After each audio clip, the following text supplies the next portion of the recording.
বলছি ফার্স্ট হচ্ছে আজকে থেকে হাইকোর্টের নির্দেশে লেখাটা আপনাকে পাঠিয়ে রেখেছি ভর্তি বল।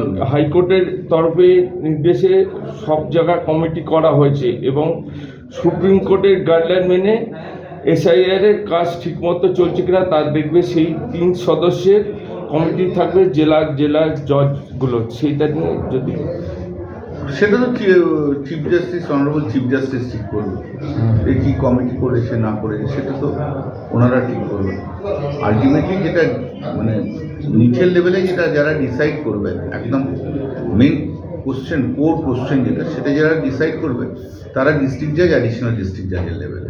অতএব সেটাকে সুপারভিশন, সেটাকে ভালো করে করার জন্য অনারেবল চিফ জাস্টিস যেটা মনে করেছে সেটাই করেছে, ভালো হয়েছে তো তাতে।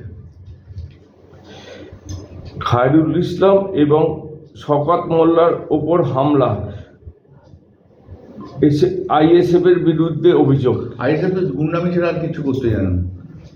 আইএসএফ সব জায়গাতে গুন্ডামি করে, পারে না। ওরা আমাদের ফুরফুরা শ্রমিক গুন্ডামি করার চেষ্টা করে, পারে না আমাদের জন্য। আইএসএফ কাজটাই হচ্ছে গুন্ডামি করা, কোনো কাজের নয় এটা। আর এবারে আইএসএফ মুছে যাবে। ভোটের দিন ঘোষণার আগেই 480 কোম্পানি কেন্দ্রীয় বাহিনী মোতায়েন করা হয়েছে। 1480 কোম্পানি দিক না, ওদের ওই 1400-1500 কোম্পানি আছে ওদের সঙ্গে, আর বাংলার 10 কোটি মানুষ আছে আমাদের সঙ্গে। তাতেও কিছু করতে পারবে না। কি করবে? ভোটটা তো মানুষ দেবে, ভোটটা তো আর কোম্পানি লোকেরা দেবে না। আর এখন সবাই তো বুঝে গেছে যে সুপ্রিম কোর্টই লাস্ট কথা বলে, সে কোম্পানিও বুঝবে। কালকে প্রতিকূল তৃণমূলে জয়েন দেওয়ার পরেই সে বলছে বিজেপিকে হারাতে পারে একমাত্র তৃণমূল। কি বলবেন? ঠিকই তো বুঝেছে, বিজেপিকে হারাতে পারে একমাত্র তৃণমূল কংগ্রেস এছাড়া আর কিছু না। ঠিকই তো বলেছে। সেই মানসিকতা নিয়ে আসলে নিঃসন্দেহে ভালো করেছে, খুবই ভালো করেছে। তারপর অভিষেক তো জয়েন করেছে। তবে একটা জিনিস এই প্রসঙ্গে যখন তুললে আমি তার একটা কথা বলি, সেটা হচ্ছে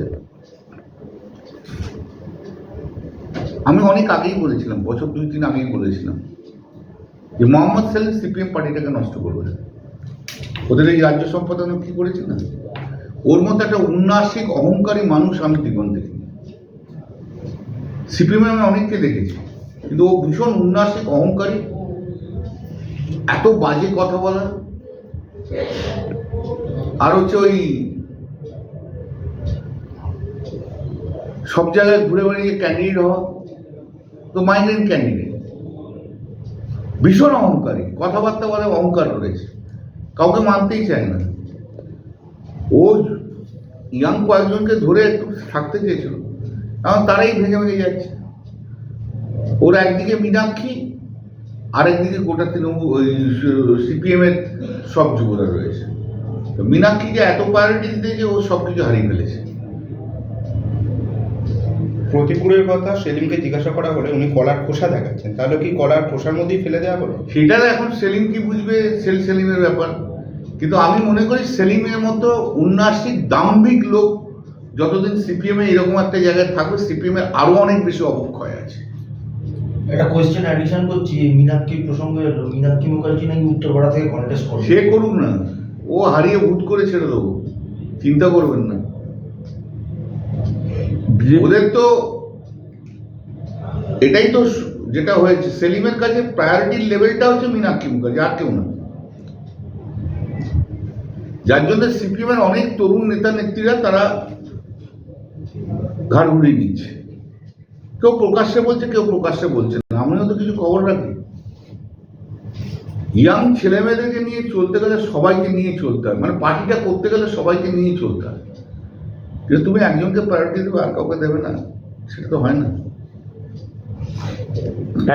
বিজেপি 1 বা 2 তারিখ থেকে যাত্রা শুরু করেছে, পরিবর্তন যাত্রা 9 জায়গা থেকে হচ্ছে। তাতে জেপি নাড্ডা থেকে অমিত শাহ সবাই আসছে এবং রাষ্ট্রের প্রধানমন্ত্রীও আসে। কি বলবে? ওরা তো পরিযায়ী নেতা, আসে চলে যায়, সবাই জানে। ডুমুরের ফুল ওরা। রথযাত্রা করে কি হবে? বাঙালির উন্নয়নের জন্য কত টাকা দিয়েছে সেগুলো বলে যাবে। রথযাত্রা যখন করবে তখন যেন বলে যে 3 বছরে কত টাকা দিয়েছে। যুক্তি নয়, টাকা চায়। মানুষ রিলিফ চাই। জাহারান হারবে না এবারে, দেখতে থাকো শুধু। যত আসবে তত হারবে, যত আসবে তত হারবে, যত রথের চাকা গড়াবে তত হাজার হাজার ভোট কমতে আরম্ভ করবে। সব তো 2 নম্বরই লোকগুলো আসছে, আবার কি আছে? আর সবাই জানে বিজেপিতে এখন টাকা দিলে টিকিট পাওয়া যাচ্ছে, রথ করুক আর যাই করুক। Dada, in an unprecedented rule by the Supreme Court, the court has directed the judicial officer and